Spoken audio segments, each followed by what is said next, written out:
Hello everyone, I'm very happy to have you participate in our text recognition webinar today. My name is Evelina Fibik and I'm a machine learning scientist at dida. I'm also working on my PhD in the field of non-parametric statistics at the Technical University in Berlin. And I prepared this talk in cooperation with my colleague Fabian Gringel, who is a mathematician and data scientist at dida. Before I start, I would like to say a few words about our company. dida consists of a team of experienced machine learning scientists, and here on the slide you can see some of my colleagues. We are involved in several projects and we specialize mainly in two areas. The first is the area of machine vision, and the second one is natural language processing, which is also our topic today and which I will abbreviate with NLP from now on. As for machine vision, this area deals with getting the computer to understand what is in an image and then act accordingly or simply share that information with a human user. Typical problems in this area are object recognition, semantic segmentation, and classification. When it comes to NLP, this area deals with a computer-assisted analysis of data called natural language data. The natural language data are simply documents that contain any kind of text. That means they can be contract, invoices, or even letters, or any other kind of documents, and accordingly any kind of task that consists of extracting information from such documents is an NLP task. If you wish to get to know more about our company, I would like to invite you to visit our homepage. Below I have put together a few links for you where you can find some blog articles and where we also report very regularly about our projects, case studies, and our experiences with different projects. As previously announced, our topic today is NLP, and on this topic we have prepared a series of 3 webinars, starting today with the first part, which is text recognition. All the 3 webinars are designed in such a way that within these webinars we simply present the most important steps that contribute significantly to an NLP project succeeding very well and being implemented successfully. So, as I said, today our topic is text recognition. Then at the end of May we will look at labeling tools.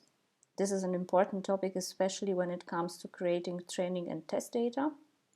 And finally, at the end of June, we will present a case study on entity recognition in documents, which will be based on one of our projects. Entity recognition is about searching documents for certain predefined categories called named entities and then classifying them accordingly. So, for example, it can be an invoice number, a date, names of people, and so on.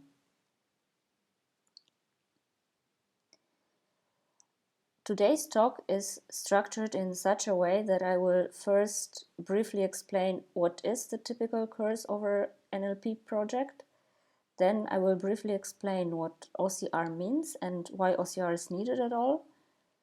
We will also talk about which OCR tools are available and how these tools are operated. And then at the end, I will also share our experiences that we have made within different projects with 4 different tools. So typically when you think of an NLP project and you look at the data is usually a variety of documents.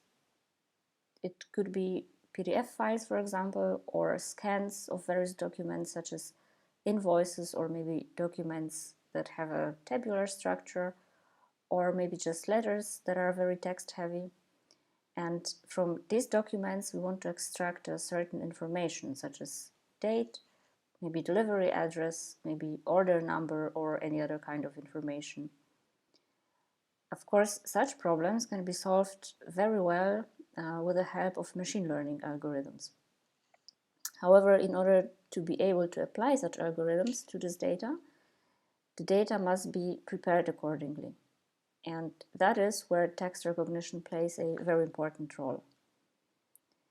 In fact, in the field of NLP, projects go through a series of steps. The first step is data collection and pre-processing.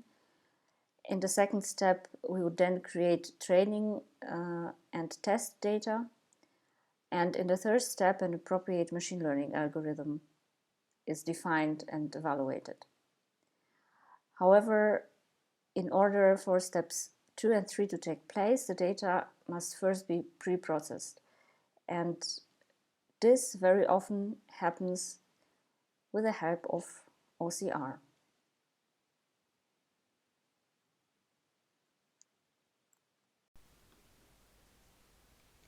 So let us check, what does OCR actually mean? When we look at the definition, OCR simply stands for optical character recognition, and translated into German it simply means optische Zeichenerkennung or Texterkennung.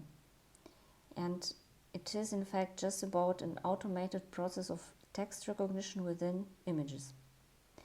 By images we mean, for example, JPEG, PNG or PDF files.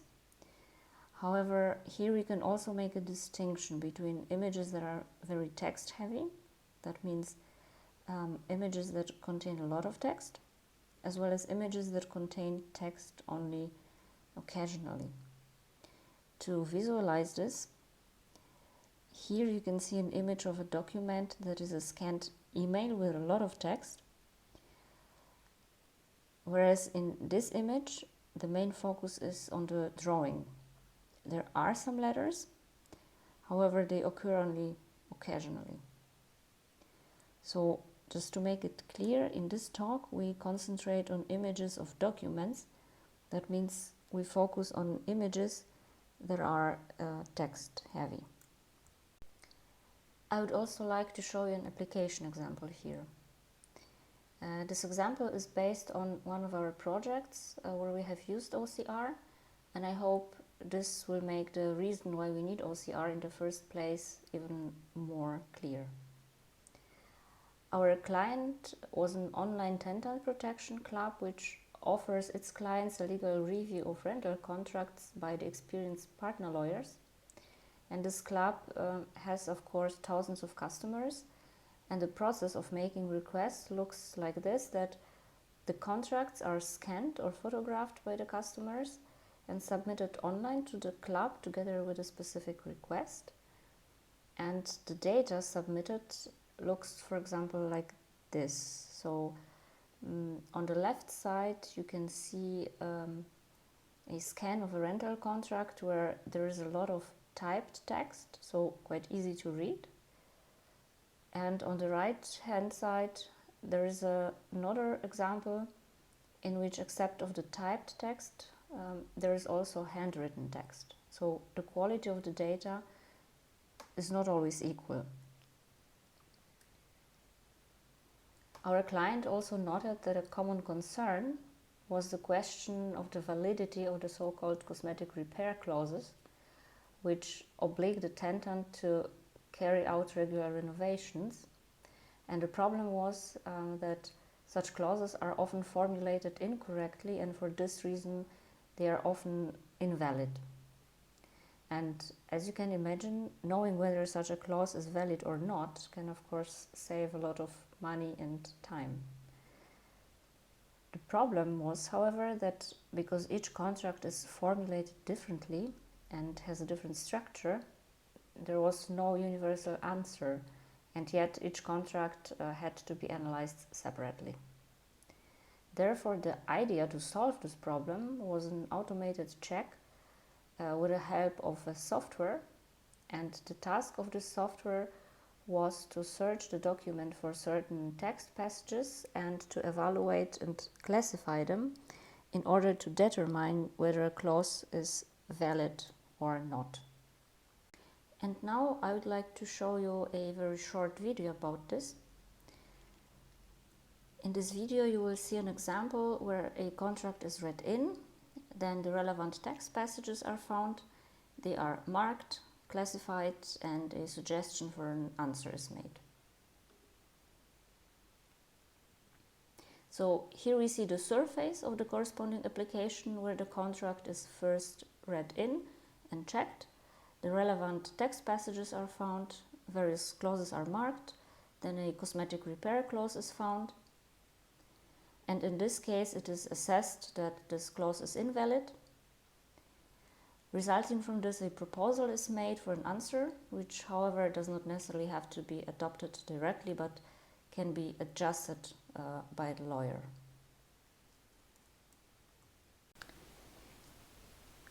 At this point, you can, of course, say, well, I have the data, the documents, which are digitized, so why do I have to process them with OCR at all or prepare them somehow? And since this question is rightly asked, I would like to go deeper into it.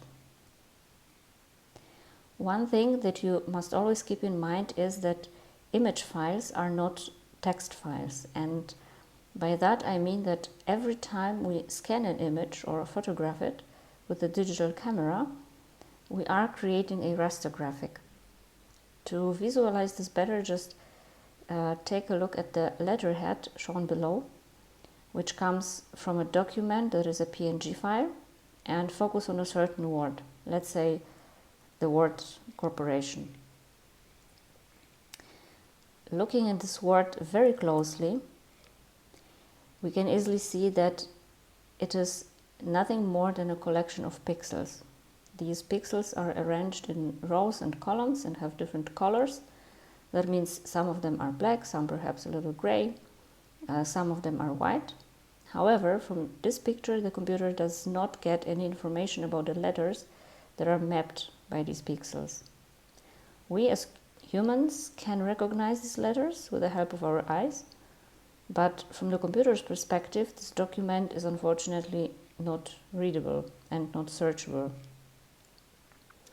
And OCR serves to recognize these images, which are created as raster graphics, or to be more precise, to recognize the letters which are displayed as raster graphics as such, and to assign a numerical value according to the usual text coding. And as a result, searchable files are then created in which one first has the possibility to search for certain words or other information. As an example, here on the left you have the original document, this PNG file, which is a non-searchable file, which means in this document you cannot mark a word with the mouse. And on the right side we see the result of OCR, in which the text was recognized, and here we can then, for example, enter a word in the search field. This word will then also be found and marked in the document. If we now ask ourselves which tools are available at all, we'll quickly realize that there is actually a very large number of different tools available, and that these tools are also quite easy to use. Actually, it is enough to look at Wikipedia article, where really many different tools are listed. And since many of them are also available as free software, you are of course free to choose which tool best suits your needs.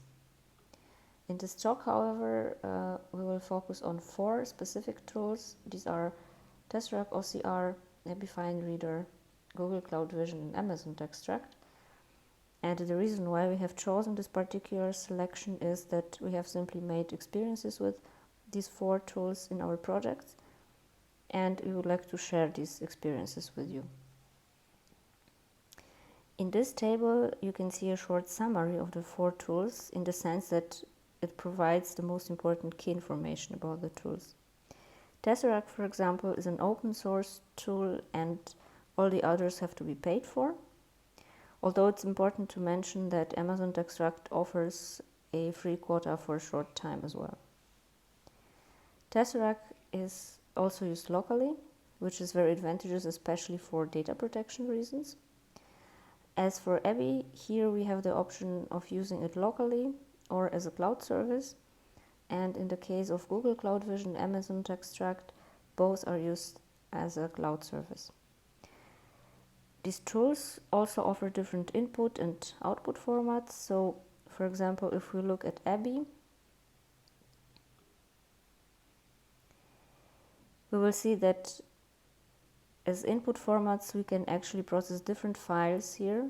For example, the usual standards like PNG, JPEG or PDF. And the same holds for output formats, which means that the recognized text can be saved as a text file, but also as an Excel file or just a searchable PDF file. When it comes to the use of these tools, I would like to present it briefly based on Tesseract. And the reason why I have chosen Tesseract is that, as I said previously, it is an open source tool and therefore it gives you the possibility to try it out for yourself. So generally, Tesseract is a command line tool, but there are also two other possibilities to use it. One of them is via Python, as a Python wrapper. There is a library for this purpose, which is called PyTesseract. And the other possibility is via GUI frontend called gimageReader. And in the following, I will present how to use Tesseract via gimageReader. However, I have also prepared some slides for you in the appendix, where you will find short instructions on how to use Tesseract via Python and as a command line tool. You can find the slides in these two places. And if time allows us, we will go through these slides here as well. When using gimageReader, you see in principle always three windows there. On the left side, in the middle, and on the right side. And here on the left, you have the possibility to upload the documents you want to process with OCR. I have uploaded 4 different files for this example: a table, a scanned email, document containing handwritten text, and a document photographed with a smartphone. And the reason why I have chosen these 4 documents is that by showing these examples, I already want to give you a few hints on what you should pay attention to when digitizing documents. And on the other hand, I want to show that OCR tools deliver different outputs depending on the type of documents we are processing. In the middle field, you see the actual document, which means that when we consider again our example here, we see the file called email. This is a PNG file, and the blue field represents a text block recognized by Tesseract.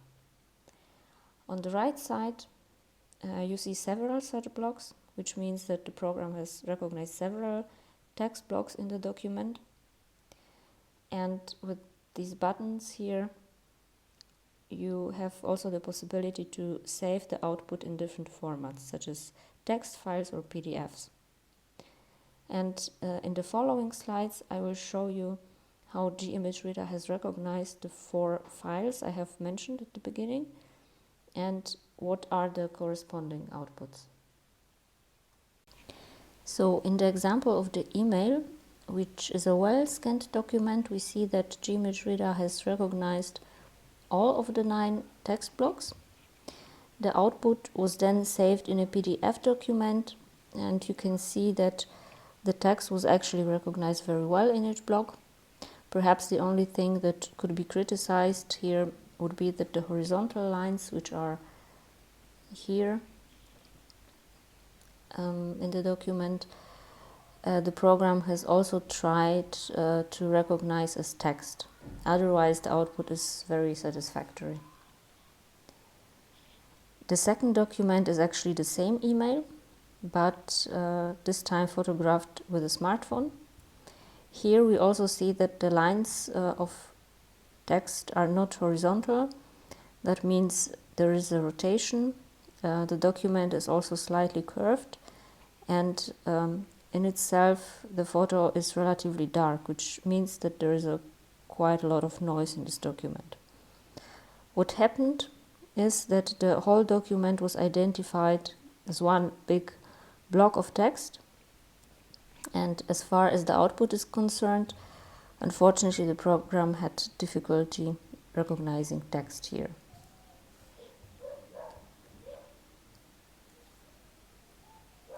In the third document, which is a table, various areas were identified as separate text blocks, and what is very nice to see here in the output is that the structure of this table was also retained. There are, of course, a few lines which are seen here, for instance, that were not recognized, and they are therefore missing in the output.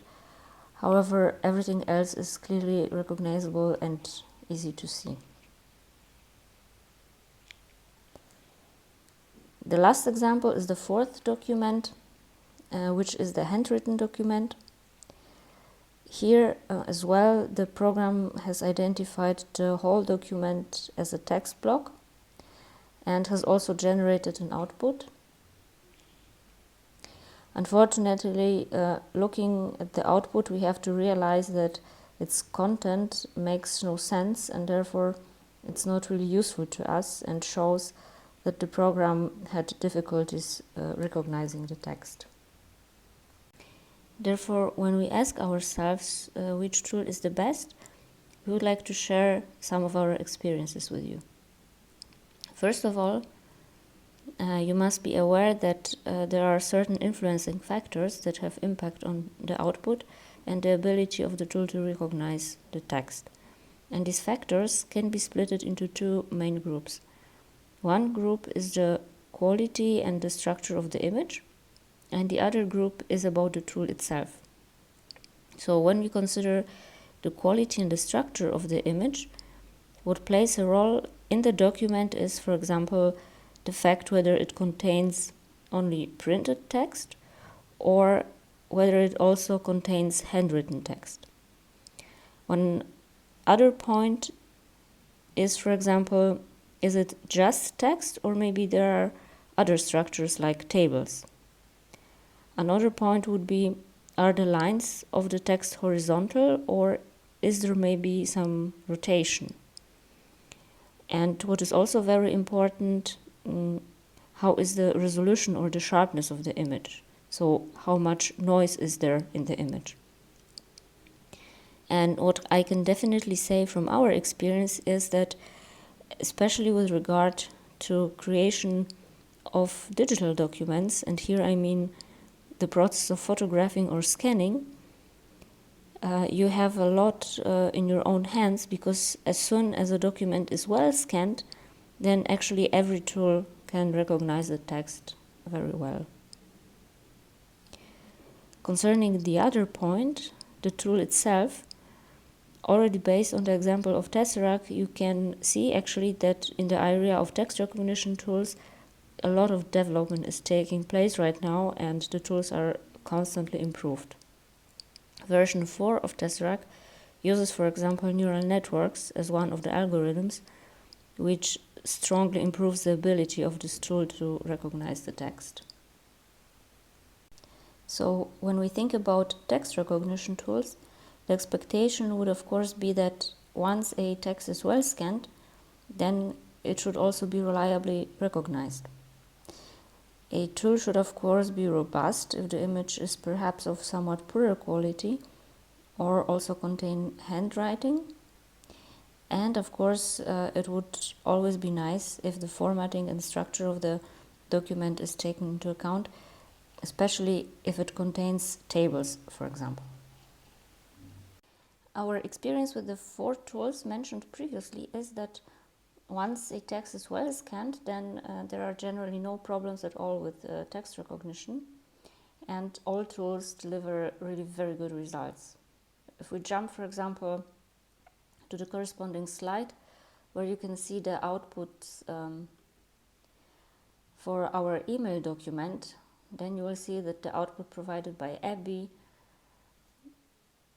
or Google Cloud Vision or also Amazon Textract are really good, and the text is recognized very well. When it comes to handwriting, we have found that actually Google Cloud Vision shows the best results, which can also be seen in our examples. So this is the output of ABBYY. Here Google Cloud Vision and Amazon Textract, which is not empty, makes however no sense. For rotation or noise, actually ABBYY and Google Cloud Vision gave us the best results, which is also visualized in our examples. So this is ABBYY, Google Cloud Vision and Amazon Textract. And in case of tables, Tesseract, ABBYY and Amazon Textract performed very well. So this is ABBYY, this is Google Cloud Vision, and this is the output of Amazon Textract.